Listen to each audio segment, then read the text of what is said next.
Olá, pessoal, bem-vindos a mais um programa Fé e Ciência, aqui na sua IPP-TV. Esse programa que trata de um assunto fantástico, extremamente importante, da relação entre fé e ciência, ciência e fé. Porque os atributos invisíveis de Deus, o seu eterno poder e a sua divindade se veem claramente nas coisas que foram criadas. Portanto, se vê claramente pela química, pela física, pelo cosmos, pelas evidências. E nós temos trazido aqui grandes cientistas, acadêmicos, que têm discutido conosco essas evidências em papos super, mega legais. Você tem gostado? Eu também. E hoje não será diferente. Temos conosco um professor universitário, um químico, um físico-químico. Ele, portanto, entende de física, entende de química e também de teologia. É um homem de fé, o nosso irmão na fé. É o professor Kelson Mota, da UFAM, Universidade Federal da Amazônia, de Manaus. E a gente quer, então, recebê-lo aqui. Gostaríamos demais que ele estivesse aqui do nosso lado, como é de costume. Mas dessa vez estamos estreando aqui no Fé e Ciência um novo modelo. Eu estarei aqui com vocês no estúdio, mas o professor Kelson estará online.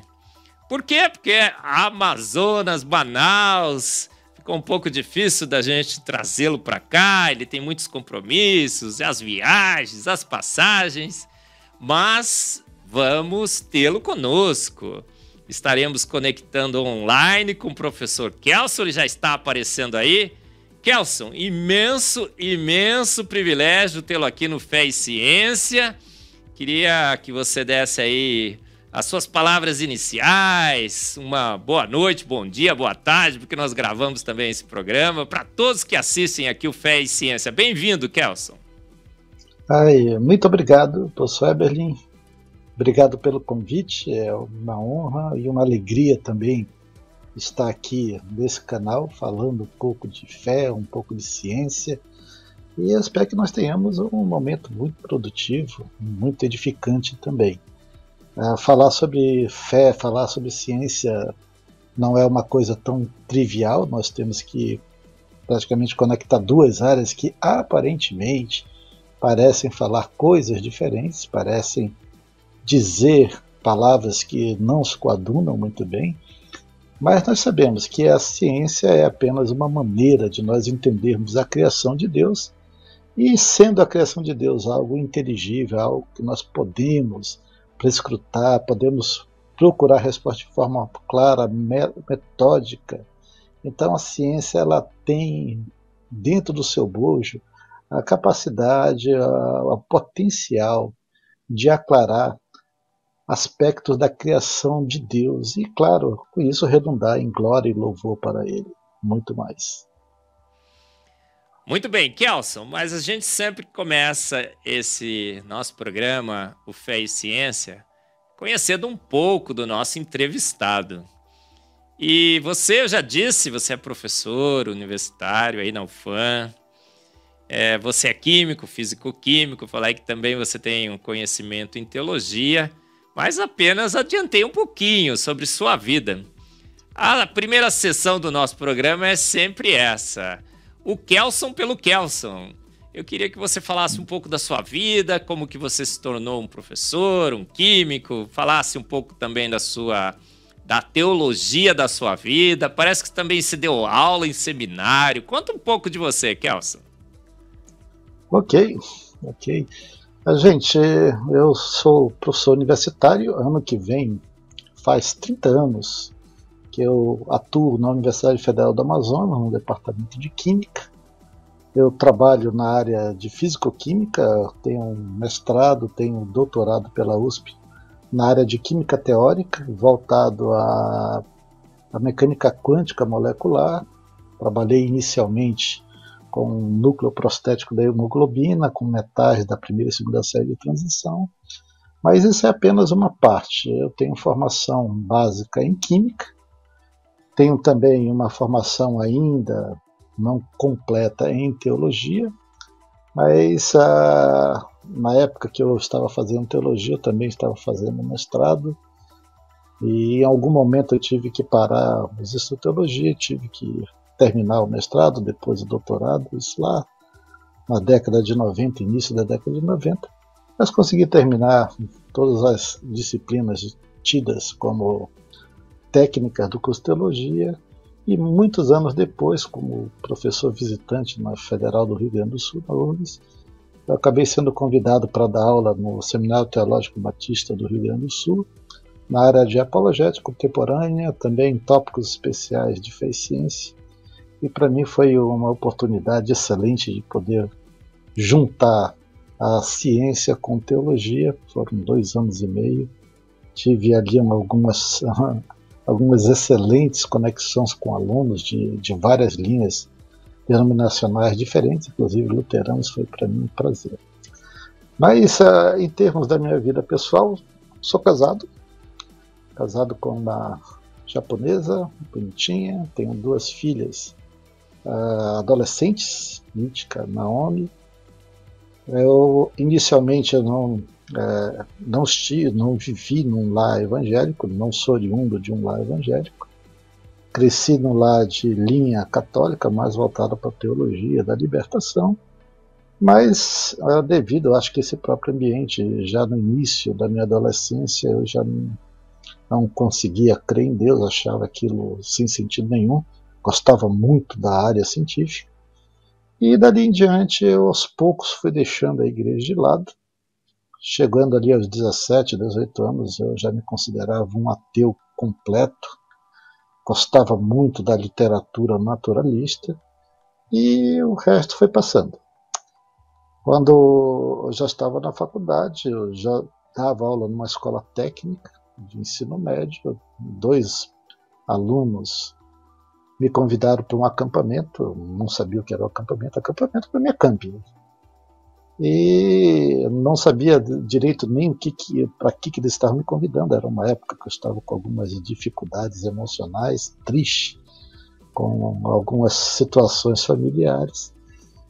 E eles me convidaram, aceitei, eram excelentes alunos, mas eles não me disseram que eram evangélicos, não me disseram que um acampamento não é um camping, e também não me falaram que a igreja que tinha esse acampamento era uma igreja japonesa. Então eu fui pego de surpresa. Cheguei na frente dessa igreja, que eu não sabia que era uma igreja. Disseram: olha, é na frente do cemitério São João Batista, lá de Manaus, vai ter alguém ali que vai te esperar. E eu fui completo, camping, mochila de camping, panela, tudo o que você pode imaginar. E eu cheguei lá, não tinha ninguém, escuro, e eu olhei para trás, tinha uma placa Holiness, e eu não sabia nada de evangélico. Na verdade, eu tinha um problema com o evangelho, detestava crentes, mas eu não imaginei que aquilo fosse uma igreja evangélica. Em algum momento, alguém colocou a cabeça ali fora e disse assim: o senhor é o professor? Que sou eu. Aí a gente está te esperando aqui, o fulano e ciclano, que eram meus alunos, disseram que você ia chegar, então entre, porque daqui a pouco nós estamos saindo para o acampamento. E eu, ok, né? Beleza, o pessoal está aqui, deve ser a base de saída. E ali dentro, quando eu entrei, era só japoneses falando em japonês, um ou outro falando em português, e eu não sabia absolutamente nada. Eu perguntei: cadê os meus alunos? Eles já foram preparar lá o acampamento, já estamos saindo. Então, no final das contas, entramos todos numa Kombi na primeira viagem, colocaram um monte de material. Achei estranho que iam levar um fogão grande, levar outras coisas, mas não, um camping, não vai ter fogueira. E nós fomos embora à noite, um lugar que na época era até um pouco distante de Manaus, hoje em dia é quase centro, colônia japonesa, e ali eu fui despejado às 10h30 da noite, num ambiente onde só tinha japoneses. De noite eu não sabia como sair dali, não estava com carro, mas até aí estava tudo bem. O problema é que alguém gritou em português: vai começar o culto. e no final era um acampamento de evangélicos japoneses. Assim, foi terrível aquela experiência.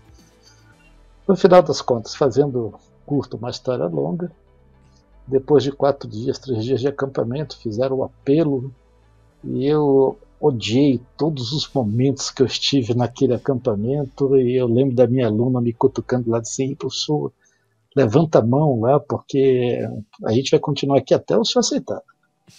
E eu disse: pronto, eu estou no meio de fanáticos.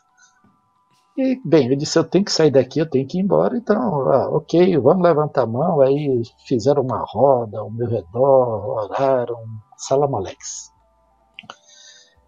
E acabou, né? Depois vieram me abraçar e eu estava assim, completamente abismado com a situação. Eu disse: cara, eu estou no meio de crentes, metade falando japonês, metade falando português. Eu não entendia muita coisa, não sabia o que era a Bíblia. Gente, foi terrível.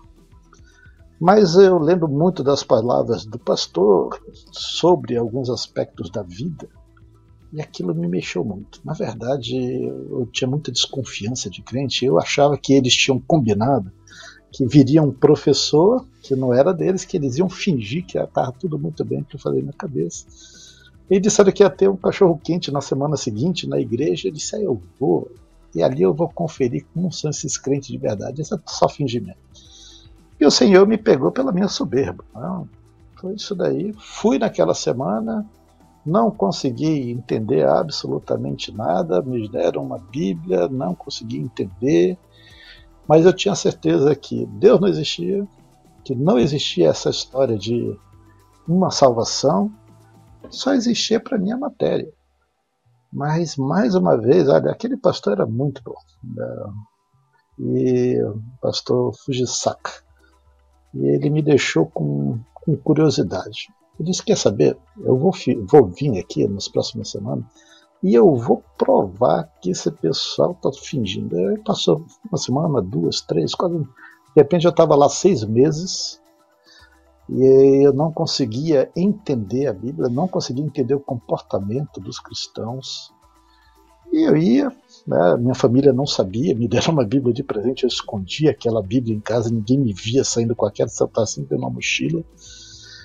Mas depois de 6 meses, alguém disse assim: olha, acho que você poderia se batizar, né? E eu disse: que é batismo? Mas como assim, né? Não, porque para fazer parte mesmo da igreja, você tem que dar um testemunho público. Aí você vai, de fato, entender o que é ser cristão. Eu disse: opa, entendimento é comigo. Gente, eu fui me batizar sem crer em absolutamente nada. Não tinha profissão de fé, Kelson? Não, eu acho que nem tinha, nem lembro dessa parte. Tinha algumas coisas que nós tínhamos que falar no batismo, se eu crio ou não crio, mas na minha cabeça era tudo um experimento. Assim, olha, vamos ver até onde vai essa história, porque no final, para mim, eu vou desmascarar essa turma. E passou, batizei mais alguns meses, eu sei que terminou um ano, eu ainda estava naquela igreja, estava extremamente frustrado na minha vida, porque eu estava terminando também a faculdade de Química, eu tinha alguns problemas com algumas teorias evolutivas. Eu confesso que um dos meus professores de Química Biológica, ele amava Alexander Oparin, nos fez ler o livro inteiro, e eu vi que tinha algumas coisas ali que não faziam sentido. Eu lembro que era uma bobagem, eu lembro de chamar e dizer assim: professor, desculpa, o senhor me deu um livro, que é um livro de fantasia, o cara coloca tantas condições que são condições fantasiosas. E ele disse assim: olha, não discuta, isso daqui é algo para se aceitar. Eu disse: puxa, aceitar parece a igreja que eu estou visitando. Aceitar. Pior ainda, né, Kelson? Não, pior, ainda mais porque eu era um aluno razoavelmente aplicado aos estudos e eu não engolia fácil algumas leituras. Então eu estava com um problema, tanto na área científica, eu estava com problema com os crentes também, porque eu não resolvia a minha vida. Passado um ano, fomos de novo para o mesmo acampamento e eu estava frustrado, sozinho, numa noite, na laje que tínhamos lá, e eu fiz aquela oração ateia a lá C.S. Lewis, que na época eu não conhecia, e eu disse assim: não consigo crer, não sei o que eu estou fazendo aqui, se o Senhor existe mesmo, venha, faça morada, sei lá, mostre alguma coisa. porque não faz sentido, eu não consigo mais viver em paz. E é isso. Desci crente. Não teve nada, não teve arrobo emocional, não teve choro. Eu só sei que eu desci dali crente. Crente, crendo no Senhor de uma maneira que eu não conseguia compreender. E uma das primeiras coisas que eu fiz foi abrir a Bíblia numa passagem que na época eu também estava participando dos estudos na Bíblia, que era João 1,12, que aquilo não fazia o menor sentido. Eu fui direto, abri a Bíblia, fui lá, porque alguma coisa está diferente. Gente, de repente está lá, todos quantos receberam, deu-lhes o poder de serem feitos filhos de Deus, a saber os que creem no seu nome. Claro, fazia sentido, eu conseguia entender, aquilo ressoava no meu coração, e foi ali que eu percebi, eu sou um filho de Deus. Amém, amém. De ateu para crente, sem passar por um processo evolutivo. Não teve nada. Não foi uma coisa assim, com o passar dos anos, eu fui me convencendo que o evangelho é verdade, aceitei uma série de doutrinas que faziam sentido intelectual. Não. Nunca fez sentido. E de uma hora para outra, criação. Nova criatura, coisas antigas passaram, e eu estava ali na presença do Senhor, e agora, como membro de fato de uma igreja cristã, uma igreja evangélica, ainda que fosse japonesa, cantando alguns hinos em japonês, outros em português, todos os meus irmãos de olhinhos puxados, pessoas muito, muito queridas, né? Uma igreja que eu tenho muito carinho até hoje. Então, foi isso daí. Daí em diante foi ladeira acima, nem ladeira abaixo, porque eu tinha agora que resolver outro problema, que era o problema de ciência. E esse já não foi tão simples assim, que eu era um novo convertido, eu tinha agora que coadunar fé com materialismo científico, e isso não era tão simples assim. Levou alguns anos, levou pelo menos 4, 5 anos. Quando eu comecei no doutorado, é que as coisas já estavam mais claras para mim. Então eu já entendia exatamente a revelação geral de Deus em sua criação, já entendi o papel da revelação especial em Cristo Jesus, que de fato seria o único capaz, e é o único capaz, de nos dar o entendimento do Pai, e eu percebi isso na minha própria conversão. E aí em diante foi a questão mais de afinar. No passar dos anos terminei o doutorado, comecei a fazer uma série de pesquisas, uma delas era na parte de rotas, de sistemas abiosintéticos, e foi justamente nesse ponto aí, em 2014, que me convidaram para dar uma palestra num congresso de TDI, que na época eu não entendia direito o que era TDI, tinha uma ideia até esquisita de TDI, eles diziam assim, olha, se há um design inteligente, esse design não pode ser tão inteligente assim. E eu recebi um convite do professor Eberlin, e aí eu fui dar uma estudada em cima disso, e eu percebi que uma parte da minha pesquisa era design inteligente, né? Então tinha um nome para aquilo que eu estava fazendo, e o resto é história. Magnífico! Claro, eu passei uns anos no Rio Grande do Sul. No Rio Grande do Sul, fiquei trabalhando com teologia também. Magnífico! Foram aí minutos fantásticos, Kelson, contando sua experiência. Eu acho que esse programa é exatamente essa cara, né, Kelson? É fé e ciência. Como elas se casam tão bem. Mostra essa xícara aí bonita, maravilhosa que você estava tomando aí. Olha aí, gente, essa daí é a caneca do primeiro Congresso Brasileiro de Design Inteligente. Eu não mencionei no começo, mas Kelson hoje ele é vice-presidente da Sociedade Brasileira do Design Inteligente, nos ajuda a organizar o design inteligente no Brasil, organizar os nossos congressos. Ele esteve no primeiro Congresso Brasileiro do Design Inteligente. Toda live que eu vejo o Kelson fazendo, ele segura essa caneca bonita aí, né? TDI. Ele esteve no segundo Congresso Brasileiro do Design Inteligente. É o presidente do comitê organizador do terceiro Congresso Brasileiro do Design Inteligente, julho de 2022, não é isso, Kelson? Então é um homem... Rio de Janeiro. Oi? Rio de Janeiro, julho de 2022, é um homem que está envolvido também com Ciência do Design Inteligente. Mas o título da nossa palestra, a gente tinha combinado, né, Kelson? É as assinaturas de Deus no universo e na vida. Kelson, você é químico, você é físico-químico. E a gente vai abrir os livros e tudo mais. Aí o pessoal diz o seguinte: não, foi uma grande explosão que formou o universo, uma nuvem gasosa que formou estrela, que explodiu, formou planeta, que formou galáxias. Uma sopa ácida escaldante venenosa, tinha lá uns gases, formaram uns aminoácidos que reagiram, formaram uma ameba e tal e tudo mais. E que não há assinaturas de Deus, nem no universo, nem na vida. Pelo contrário, há sinais claros. A gente abre o livro de química e vê isso. Sinais claros que processos naturais não guiados formaram o universo e formaram a vida. E o pessoal diz que a ciência já fechou essa questão. E olha, cientista bom é cientista que crê nisso, cientista ateu, não é cientista crente, né, que se converte no acampamento, né? Como você se converteu. Será que é assim, Kelson? Você vê assinaturas de Deus no universo e na vida? No universo, como físico-químico, aonde que a gente enxerga essas assinaturas? Porque a Bíblia fala sobre isso, né? Paulo fala assim, olha, claramente se vê nas coisas criadas. Aonde você vê Deus no universo, Kelson? Bem, aí é uma pergunta bem ampla, né? E se eu fosse olhar para o universo, poderia pensar no próprio as estrelas em si, mas eu posso pensar em algo até mais básico. Como eu sou da área de físico-química e eu trabalho em algumas rotas, em termos computacionais, calculando alguns parâmetros termodinâmicos, talvez a coisa que mais me chame a atenção dentro dessa área, em outras áreas tem outras coisas, mas dentro desta área, é justamente as leis da termodinâmica.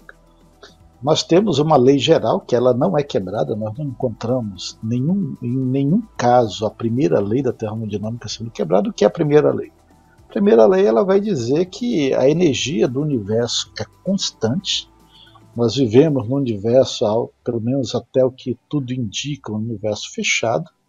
Não há, pelo menos do que nós entendemos em ciência, um universo aberto em termos de matéria e energia. Então nós temos um universo grande, infinito pelo menos, dentro da nossa concepção atual científica, e a energia dentro desse universo é autocontido.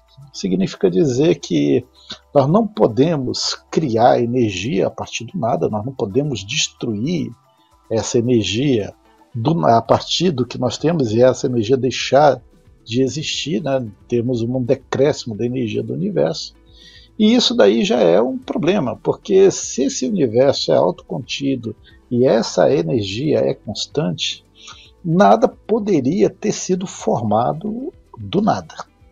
Teria que haver alguma coisa antes para dar origem a todas as coisas. Então, dentro do modelo padrão do universo que nós temos, nós dizemos que o universo começou em um ponto infinitesimal de densidade infinita, e dali houve uma grande explosão. Essa grande explosão lançou as bases de toda a matéria e energia do universo, e a grande pergunta que fica é de onde veio tudo isso, de onde estava esse ponto, né, infinitesimal, de onde veio a matéria, de onde veio a energia. E simplesmente a ciência ela não responde, porque para ela responder ela vai ter que dizer do nada, só que o nada é um problema filosófico e é um problema científico também, porque o nada é ao contrário da realidade que há, não é nem a realidade que é a realidade que há.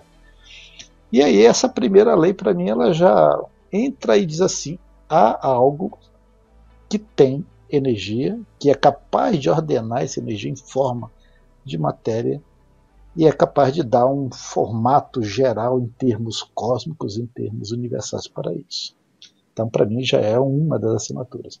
Mas a segunda lei da termodinâmica, para mim, talvez a mais querida de todas, porque a segunda lei ela vai dizer o seguinte, que a energia no universo, quando aplicada a sistemas, sempre vai levar a uma desorganização desses sistemas, as que nós chamamos de entropia. Há uma desordem natural em um sistema espontâneo que acontece. Qualquer processo espontâneo no universo, ele tenderá e ele levará a um aumento de entropia, um aumento de desordem. E aí nós chegamos, para mim, a segunda assinatura, aí, talvez para mim a mais forte, é que se houve uma explosão, se esse universo teve um início em um ponto infinitesimal, altamente denso, infinitamente denso, temperaturas abismais, aí, e ele explodiu. Ora, tudo que nós entendemos de segunda lei é que se nós temos um sistema em expansão altamente energético, a tendência é que a entropia seja máxima. Mas o que nós temos é o contrário. Nós temos um universo que demonstra claramente uma ordem não só do ponto de vista da organização de moléculas, mas uma ordem do ponto de vista macro. Nós temos estrelas, nós temos planetas, nós temos galáxias extremamente bem estruturadas. Há um equilíbrio entre forças ali, forças gravitacionais, força eletromagnética, força nuclear forte, força nuclear fraca. E isso pressupõe que a segunda lei ela não deveria agir como nós entendemos hoje em dia nos sistemas gerais. Ou seja, nós temos uma organização. Então vamos pensar o seguinte, o mundo explodiu, o universo iniciou com uma grande explosão, matéria sendo formada, energia com um grau máximo de dispersão, e aí dentro desse modelo padrão nós começamos a ver o quê? O aparecimento ali de núcleos, depois de átomos, depois pequenas moléculas, e nesse modelo padrão diz, olha, houve redemoinhos gravitacionais que pegou essa poeira cósmica, compactou essa poeira cósmica, e aquilo deu origem a planetas gasosos, planetas rochosos e outras infinidades ali de sistemas, né? E o universo começou a ganhar uma forma cada vez mais ordenada. Mas isso é justamente um corolário contrário que nós entendemos de uma lei universal. Vamos dizer que seja isso. E vamos pegar um planeta que tem a vida, só podemos falar da Terra, não conhecemos outro. Aí chega na Terra, as coisas vão de novo contrário à segunda lei. Schrödinger, que é um dos pais da quântica, ele também escreveu sobre a origem da vida do ponto de vista termodinâmico, que diz que processos naturais não vivos nunca vão gerar aumento de ordem. E ele tem um livro fantástico sobre isso. Aumento de ordem só pode acontecer a partir de processos vivos, sistemas vivos, que podem retirar a ordenação do meio ambiente e, de alguma forma, manter a sua ordenação complexa e até diminuir. Mas sistemas não vivos, não. Aí o que acontece? O mundo aparece, aí o sistema padrão do universo, do nosso planeta diz assim, olha, houve um momento que não existia vida e as coisas se organizaram, evoluíram com o tempo, moléculas se organizaram, moléculas se regularam em alguns aspectos, deram origem a moléculas maiores, que deram origem a polímeros, que em algum momento foi dar origem a moléculas extremamente complexas, como RNA, depois DNA, proteínas, enfim. Mas não existia vida. Pelo que nós entendemos de física, de química, de biologia, não tem como haver vida da não vida. Isso é também algo que contraria a segunda lei. Mas a vida está aí. A vida está aí em toda a sua complexidade. E se isso não for uma assinatura do Criador, rapaz, eu não sei o que é. Para mim, a coisa mais impressionante da assinatura do Criador é que há vida. Uma vida que não poderia existir do ponto de vista termodinâmico. Há ordem no universo. Há leis ordenadas. O universo ele é regido por leis que podem explicar fenômenos, e esses fenômenos podem ser testados. Há uma regularidade no universo. Se o universo aparecesse simplesmente do caos, não poderia haver uma ordem subjacente às coisas. Alguém pode dizer, não, mas essa ordem é natural, do universo formado, do universo do jeito que ele está. Ok. Por que o universo é do jeito que está? Porque houve uma explosão. De onde veio essa explosão? Não sabemos. Mas como é que uma explosão pode gerar ordem? Tem várias maneiras de explicar em termos científicos, mas nenhuma delas chega a fechar realmente um modelo explicativo da existência do universo. Então, para mim, essa talvez a maior evidência. Estou vendo o professor Eberlin ali, essa é uma evidência, para mim, uma assinatura de que Deus existe. Tem aqui uma plantinha, tem aqui outra coisa. Isso é evidência da existência de Deus. A vida é um atributo de Deus. A vida não é um atributo normal da matéria. A vida e sua complexidade, sua complexa ordenação é a maior, para mim, assinatura da existência de Deus nesse universo. Kelson, mas magnífico. Mas eu fiquei pensando aqui, né? O Kelson em algum momento vai falar sobre o ajuste fino. Porque esse é um dos argumentos mais utilizados no design inteligente também, né? O pessoal às vezes evita a segunda lei, porque os evolucionistas dizem, não, o sistema era aberto, o Sol mandou energia para cá e tudo mais. Mas eles usam mais o argumento do ajuste fino do universo, das constantes universais e tudo mais. Queria que você comentasse, primeiro, sobre o ajuste fino. Qual a sua opinião? Se é também uma assinatura de Deus no universo, essas constantes universais. E a contra-argumentação que os ateus normalmente têm em relação à segunda lei. Você vai entrar aí na internet e tem pessoal que, olha só, eles estão falando da segunda lei, esse argumento nós já rebatemos há muito tempo. Você acha que realmente os ateus, os que não entendem a segunda lei como uma assinatura do designer de Deus, eles têm razão para contra-argumentar? E fala também do ajuste fino. O que você acha? Isso. Então vamos começar, já que você estava falando da segunda lei, vamos começar com isso, depois a gente vai para o ajuste fino. Isso. Quando a gente fala da segunda lei, é normal o pessoal dizer assim, olha, esse argumento é furado, como você falou, nós já sabemos a resposta, temos como provar que a existência de uma segunda lei ela não contraria a existência de sistemas altamente ordenados e complexos como a vida. E o argumento geral que diz o seguinte, olha, para haver ordenação no sistema, você tira essa ordenação da vizinhança. Você tem que ter energia suficiente para gerar trabalho. Então, diz, onde é que tem isso aqui perto da Terra? O Sol. Eu lembro quando eu estudei Físico-Química 1, ainda na faculdade, nós tivemos essa discussão com o professor e disse assim, rapaz, toda vez que diminui a entropia na Terra, aumenta a entropia no Sol. Então, isso não contraria a segunda lei. Aí o pessoal disse, fantástico. Eu falei, rapaz, que beleza, né? Tá tudo certo aí. Mas depois a gente vai ver o seguinte, que a segunda lei, ela é uma lei que tem a ver com ordenação de sistemas. Na verdade, com desordem de sistemas, é melhor dizer assim. Ela vai simplesmente nos dar um grau de desordem do sistema. Tem gente que diz, não, ela dá um grau de ordem, ela dá um grau de desordem, a segunda lei. E para você ter ordem, você pode pensar assim, né? Olha, tem energia no Sol.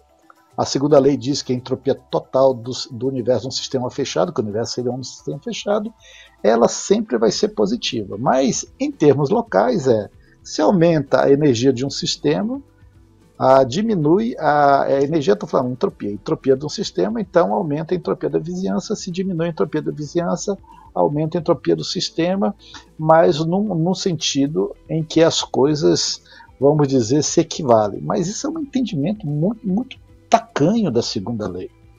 Porque a segunda lei ela não coloca a entropia no sistema de igualdade, não é um sistema de soma zero.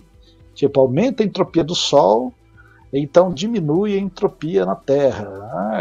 Mas estamos falando de ordenação, não estamos falando de desordem. Mas isso não é verdade. A segunda lei ela não é um sistema de soma zero. Quando eu somo as duas entropias, o negócio bate certo. Não. A segunda lei ela tem uma desigualdade, nós chamamos de desigualdade de causas. Ou seja, todo sistema espontâneo, para ocorrer, ele tem que gerar um aumento de entropia no universo. Somando a entropia do sistema individual, mas a entropia da vizinhança aqui tem que ser maior do que zero. Em alguns casos pode ser igual a zero, mas ainda assim você não tem uma diminuição da ordem. Ora, quando você diz que a energia do Sol é suficiente para gerar a ordem suficiente na Terra de forma que se origine vida, você está imaginando que só a energia é um fator necessário e ordenado. Se isso fosse verdade, nós teríamos vida em todas as estrelas, em todas as partes do universo. Nós seríamos seres fotossintéticos, né? Nos alimentaríamos diretamente de energia solar e a energia em si seria um atributo necessário à vida, mas a energia só não é um atributo suficiente para a geração de vida. Se eu tenho que ordenar um sistema, eu só posso ordenar esse sistema a partir de uma energia extra, nós chamamos aqui de energia livre de Gibbs, capaz de realizar trabalho de ordenação do sistema a partir da vizinhança. Então, eu posso ordenar as moléculas de um sistema interno a partir de energia da vizinhança, tirando energia na forma de trabalho da vizinhança e ordenando o sistema. Mas isso, do ponto de vista da química, nós estamos falando de estados, né, de matéria sólido, líquido, gasoso, estamos falando de algumas reações químicas dentro de uma faixa de reatividade de moléculas, mas quando nós falamos de vida, nós estamos falando de estruturas altamente especificadas. A energia ela não é especificada. Quando nós olhamos para a vida parte de organismos altamente estruturados. Para eles conseguirem diminuir a sua entropia, eles precisam de uma coisa que possa utilizar a energia na forma de trabalho de maneira funcional. Então estamos falando agora de máquinas termodinâmicas. Você só consegue ordenar sistemas se essa energia for direcionada para um fim proveitoso de trabalho. Isso é termodinâmica básica, físico-química 2, termodinâmica básica. Você não tem como pegar, por exemplo, a energia do Sol, está aqui uma pedra, joga a energia do Sol ali e aquilo sai um tijolo, não tem como. Você tem que ter uma máquina para triturar aquela pedra, você vai ter que ter outras situações extras para que aquela pedra possa ser transformada numa mistura que gere, no caso, um tijolo. Ah, mas eu posso pegar só argila. Tá bom, joga o sol ali sobre a argila, aquilo não vai sair um tijolo, pode sair um torrão, mas não vai sair um tijolo. Para ele ser um tijolo, eu preciso de um ordenamento dessa energia na forma de trabalho para que eu gere como produto final alguma coisa que tenha um propósito especificado. É isso daí. Então o pessoal entende tudo errado. Aí o pessoal entende, tem energia, gerou vida. Cara, se é assim, você vai lá para o seu gramado, deita ali e pega sol o dia inteiro, não vai dormir à noite, fica ali. A energia que você vai receber vai ser suficiente para ordenar o seu corpo, você não vai. Ô Kelson, eu lembro daquele pessoal que ficava olhando... Ficava olhando pro sol, assim, né? Foi até alguém no Jô Soares. Você lembra dessas, Kelson? Lembro. Ficava olhando pro sol, assim, falava que não comia, só olhava pro sol, né? Não era verdade, sim, né? Não, aquilo ali é bobagem. Aquilo contraria a segunda lei da termodinâmica completamente. Ora, a segunda lei vai dizer que toda energia que você recebe na forma de trabalho, você vai perder quase toda ela na forma de calor para a vizinhança. Somente o pequeno valor que sobra, livre, você vai poder utilizar para ordenar o seu sistema. E para ordenar o sistema, eu já falei, tem que ter máquinas. O nosso corpo não tem máquinas especializadas em pegar a luz solar e com essa luz solar convertê-la diretamente em energia bioquímica. As plantas têm uma parte, mas as plantas não vivem também só de luz solar, elas têm outras situações dentro dela, outros mecanismos que elas precisam para manter a vida. Só a luz solar também não dá, né? Pega grama aqui na época do verãozão aqui, com sol ali direto, morre tudo. Precisa de outras coisas. E, então, e o ajuste fino, Kelson? Ajuste fino? Rapaz, olha, ajuste fino é uma das provas, para mim, uma das assinaturas de Deus no universo, os fingerprints de Deus. Nós temos básicas, tem outras, temos 26 constantes universais básicas.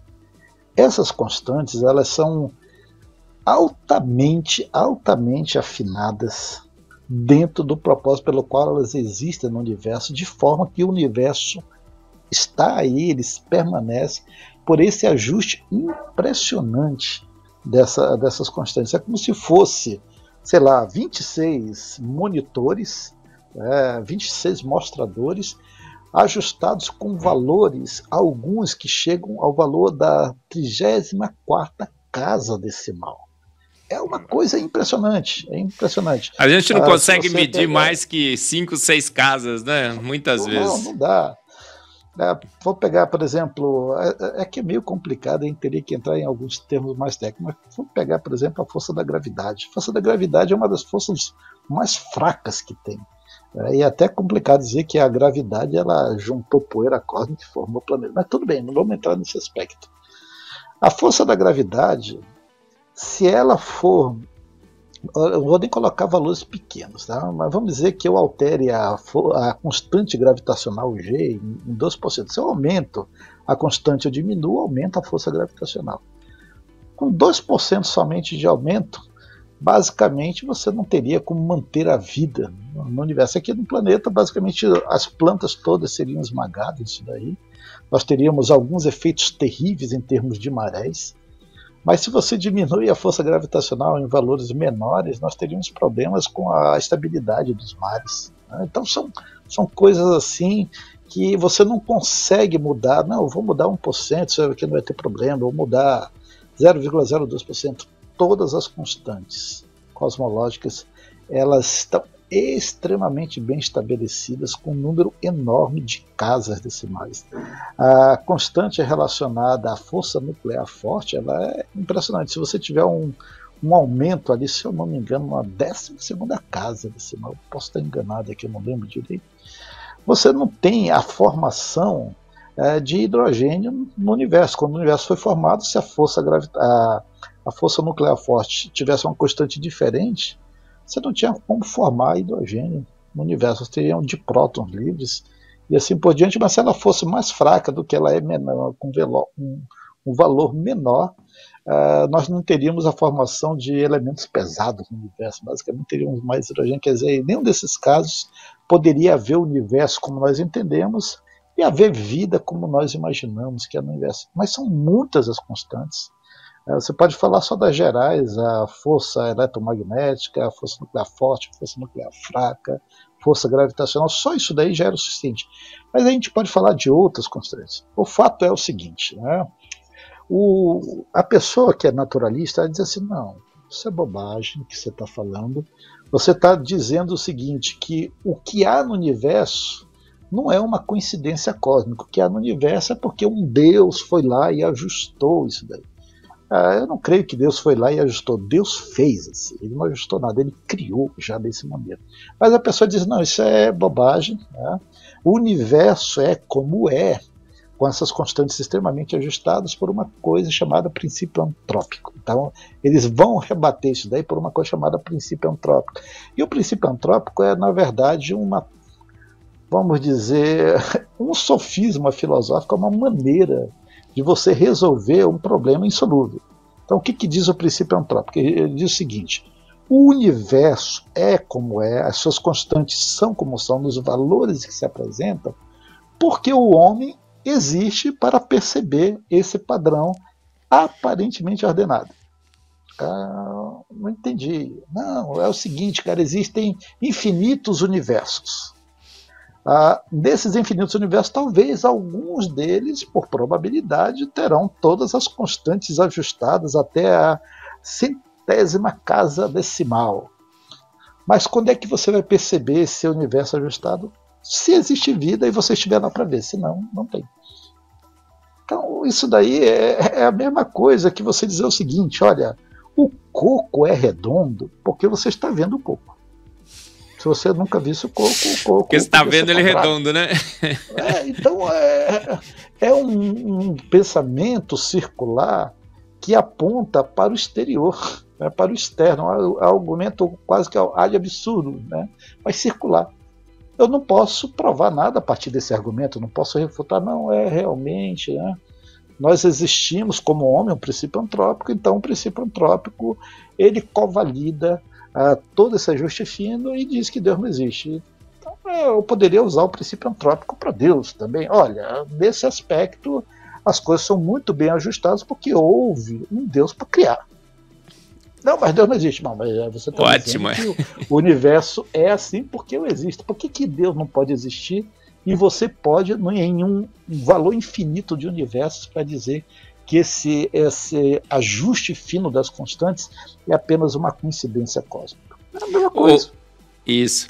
O Kelson, o Stephen Meyer, no seu novo livro, né, O Retorno da Hipótese de Deus, comenta sobre esse multiverso. Eu falo no meu livro.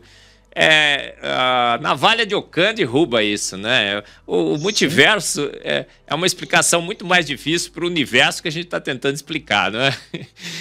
Precisa de 11 dimensões, um gerador de universo que é muito, muito mais complexo do que o próprio universo.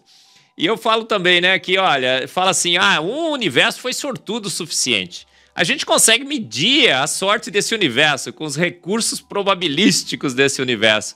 E a gente já percebeu que nem sequer para uma proteína de 150 aminoácidos existe sorte suficiente nesse universo. Então eles dizem assim, o universo sortudo apareceu, mas a gente não tem esse universo sortudo. E você faz pesquisa sobre isso, né? Nossa entrevista é assim, né? Assinaturas de Deus, do universo, você deu já fantástico, explicou direitinho, ficou fantástico. Vamos um pouquinho mais para a vida agora. Você faz cálculos.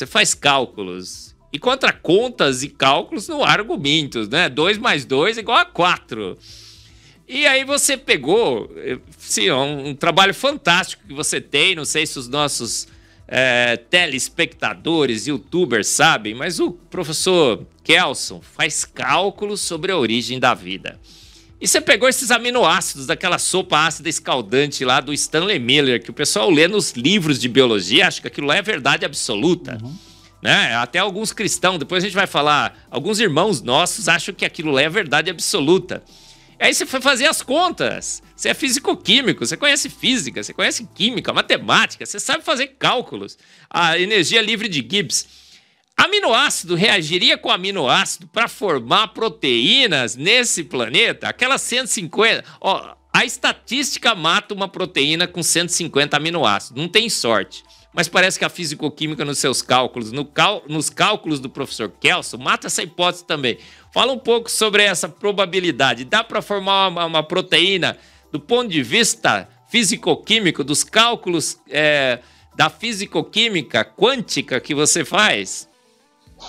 Olha, a partir de 2012, 2013, eu comecei a trabalhar justamente com moléculas bem menores. O meu doutorado foi mais voltado para um sistema bem maior, que era um sistema prostético do núcleo da hemoglobina, núcleo prostético, uma porfirina, com metais.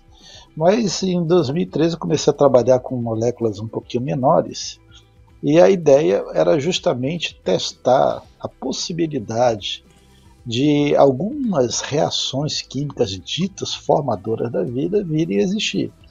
Então, de maneira muito simples, o que se pressupõe do ponto de vista da ciência, a biogênese, a evolução química, é que você tinha uma série de moléculas inorgânicas muito simples. Essas moléculas reagiram em condições muito, muito especiais e elas deram origem a algumas moléculas maiores. Essas moléculas maiores, por alguns ciclos reativos, na presença de alguns minerais, na presença de algumas radiações ionizantes, elas deram origem às chamadas bases básicas do DNA. Né? A timina, a adenina e assim por diante. E essas bases, as 4 bases, elas começaram na presença de açúcares, por exemplo, que é de onde veio o açúcar, na presença também de uma fonte enorme ali de fósforo, e com algumas outras substâncias, elas se organizaram e formaram os primeiros nucleotídeos. Esses nucleotídeos, em outras condições, sempre tem outras condições, eles começaram a se juntar e a se polimerizar em uma cadeia muito primitiva. Essas cadeias muito primitivas deram origem a sequências primitivas de RNA.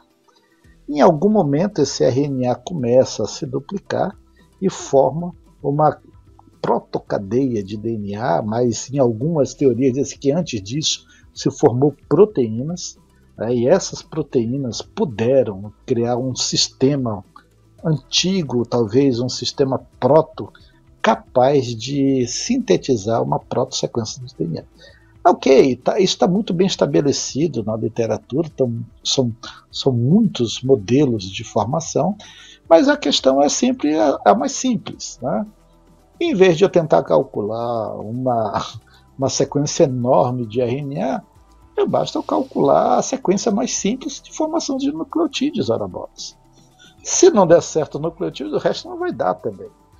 E nós fizemos justamente isso, a formação da adenina, guanina, timina, citosina, fizemos as várias reações e fomos calcular, do ponto de vista da segunda lei, a probabilidade e a espontaneidade. E olha, gente, não, nenhum deu certo. No primeiro estudo que nós fizemos, era um modelo ainda muito básico.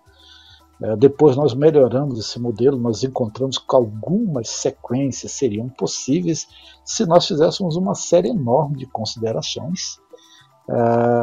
Mais para frente, já com alguns alunos meus de iniciação científica, depois de pós-graduação, nós ampliamos isso para rotas que eram consideradas mais robustas, capazes de formar os primeiros nucleotídeos.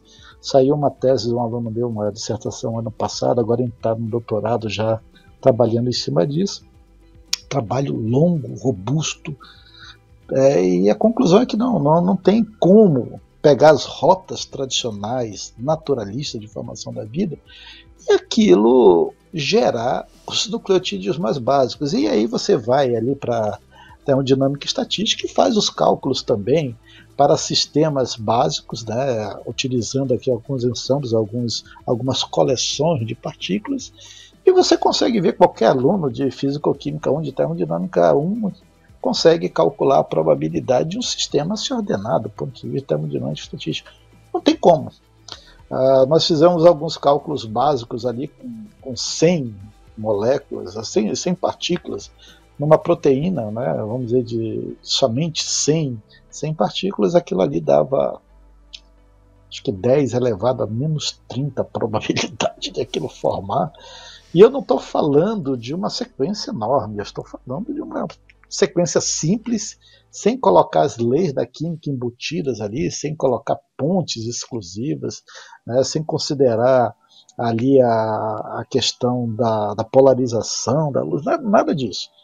E a coisa já era enorme. E quando nós jogamos aquilo para uma sequência inteira de DNA, a energia foi necessária espaço, né? era maior do que a energia gerada pelo Sol desde que o planeta Terra foi formado nesse sistema padrão de 4,5 bilhões de anos.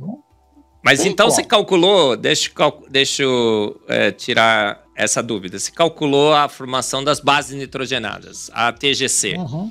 E aminoácido, você nunca fez cálculo de aminoácido com aminoácido? Ou fez? Aminoácido com aminoácido, nós utilizamos as bases completas para gerar sequências. Uhum. E a sequência, pior ainda, a sequência não dá nenhuma, deu um valor termodinâmico estável. Aminoácidos básicos você até consegue.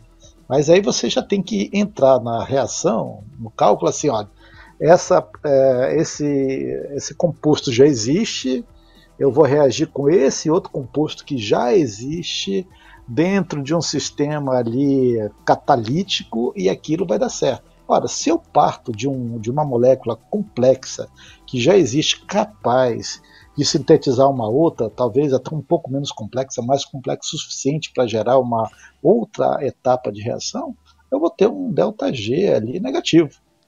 Mas não é isso que eu quero. O meu trabalho é começar do zero, lá do sistema completamente abiótico. Aí quando você vai para os artigos, a gente tem trocentos modelos aí na literatura científica de formação dessas bases, né, de aminoácidos, dos nucleotídeos, de pré-sequência, está tudo lá.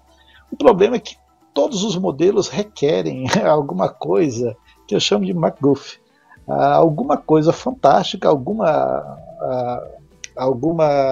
não é nem sensação, né? Algum ambiente específico e especificado que seja capaz de gerar aquele grupo de moléculas. E alguns colocam uns complexos orgânicos enormes capazes de sintetizar uma pequena parte daquela sequência, gerando uma outra mais complexa. Ótimo, bonito, dá para fazer na laboratório? Dá. Mas eu quero saber no passado, quando não tinha esse sistema complexo, não tinha reagentes puros, não tinha um ambiente controlado. Nós estamos falando de um mundo, um planeta Terra que não é esse que nós conhecemos, com condições extremamente severas de temperatura, pressão, inclusive, sem vida nenhuma, somente compostos inorgânicos, que contrariam a segunda lei, contraria a ideia de Schrödinger. Os compostos inorgânicos sempre tenderão no sistema espontâneo a aumentar a entropia. Quer dizer, quando você começa a testar o que está estabelecido em literatura, em geral não dá certo. A maioria desses sistemas pressupõe uma série de considerações para que eles possam existir. Muito legal. Eu com um aluno meu, nós criamos um sistema desse, né, para tentar gerar uma molécula intermediária. Nós fizemos a consideração que tinha que existir um ácido isocianídrico ali. Olha, lindo, o negócio batia, a gente conseguia provar a formação daquele intermediário que poderia dar origem, talvez, ali a um aminoácido ou um nucleotídeo muito estável. Lindo, lindo, lindo. O problema é que a molécula que a gente encontrou não existe na Terra, ela não é estável na Terra, e ela só existe em traços, em alguns corpos celestes, principalmente cometas. A gente conseguiu provar que é possível criar um modelo razoável, mas esse modelo não existe na realidade. Boa parte dos artigos que entram na questão de modelos abióticos sobre geração da vida, eles tecem centenas de considerações para que exista um ambiente tão bem especificado, tão bem afinado. Olha, eles tentam ajustar ali, um ajuste fino do ambiente, um ajuste químico, para que aconteça uma série de reações concatenadas. Isso não acontece. Isso não acontece. Magnífico, Kelson. Olha, pessoal, vocês estão vendo essa aula fantástica aqui do professor Kelson. Infelizmente, nós só temos 1 hora de programa e aí daqui a pouco a gente vai terminar. Então, quero sugerir para você, olha, assista a palestra do Dr. Kelson Mota no 1º Congresso Brasileiro do Design Inteligente, no YouTube TDI Brasil, no 2º Congresso Brasileiro do Design Inteligente, a Liga de Design Inteligente que nós temos, né, toda quinta, às 5 horas. O Dr. Kelson também esteve falando sobre essas impossibilidades estatisticamente, físico-quimicamente impossíveis, né, de a vida ter surgido. No meu livro eu digo que a única coisa que poderia ter sido formada naquela sopa ácida escaldante venenosa é aquele composto que você deve conhecer, eu também, né? Que não são os físico-químicos, mas os químicos orgânicos sintéticos, que eu sou um pouquinho... a maioria das vezes consegue sintetizar no seu laboratório. O porcariato de qualquer coisila. Já escutou essa, né, Kelson? É impossível, impossível. Moléculas ao acaso, elas são rebeldes, elas são desobedientes, elas reagem do jeito que elas querem. Os ΔG são positivos, as reações interferentes e tudo mais. Jamais poderia. Mas, Kelson, a gente tem, olha, 2 minutinhos. Agora eu vou fazer uma pergunta bem rápida. Você vai me dizer, um pouquinho mais, a gente pode passar. Com você podemos, porque tá sensacional. Ó, mas tem uns irmãos nossos, a gente sempre comenta sobre esse assunto aqui, a gente não vai perder essa chance, porque tem muitos cristãos brasileiros nos ouvindo, jovens cristãos brasileiros nos ouvindo, e irmãos nossos, inclusive, que diz o seguinte: não, mas professor Kelson, eu aprendi na biologia, na química e na física que a grande explosão formou o universo, que tudo se organizou, que aquela sopa ácida escaldante surgiu aquela primeira ameba, foi evoluindo. Deus se escolheu um casal, depois que tudo tinha evoluído, de hominídeos, soprou nele o fôlego da vida. E então, olha, Gênesis 1, 2, 3 é alegoria, na realidade a gente não pode levar aquilo como literal. E a ciência é absoluta, professor Kelson. Não é assim que muitos entre nós têm enxergado essa questão? Então, quero que você comente, nesses poucos segundos que nós temos agora, vou te dar 2 minutos, sobre essa corrente que nós temos, né, que é o criacionismo evolutivo, o evolucionismo teísta e tudo mais, que diz que a ciência é absoluta, a gente tem que aceitá-la, tem que adaptar nossa Bíblia a ela, e que realmente essas reações que você falou que ΔG é positivo ocorreram. E Deus tinha acertado lá as condições. E ele o que ele participou foi escolhendo o casal. Fala para nós o que você acha dessa posição. Tem duas vertentes aí, duas, na verdade, ideias erradas nesse tipo de posição. Uma do ponto de vista da ciência e outra do ponto de vista da teologia. Do ponto de vista da ciência, quem é cientista? Eu sou, o professor Eberlin Nós sabemos que boa parte dos nossos resultados estão baseados em pressuposições, estão baseados em sistemas ajustados em condições de contorno. Nenhum cientista que seja sério, que seja de fato honesto, ele vai dizer assim, olha, eu encontrei a verdade absoluta, é isso daqui, nada vai mudar, cheguei ao cerne da questão, porque se a pessoa falar isso, ela não está entendendo absolutamente nada de método científico. Ela não sabe o que ela está falando. Quando nós falamos de origem da vida, olha, eu em geral procuro em artigos científicos, não vou procurar em livro, não vou procurar em blog, não vou procurar em qualquer outra coisa, eu vou ver os artigos. Nos bons artigos científicos, eu estou falando de naturalistas, não estou falando de cristãos, os bons cientistas vão dizer, olha, isso é possível dentro dessas e dessas condições, o ambiente controlado assim, assado. Eles não vão fechar a questão.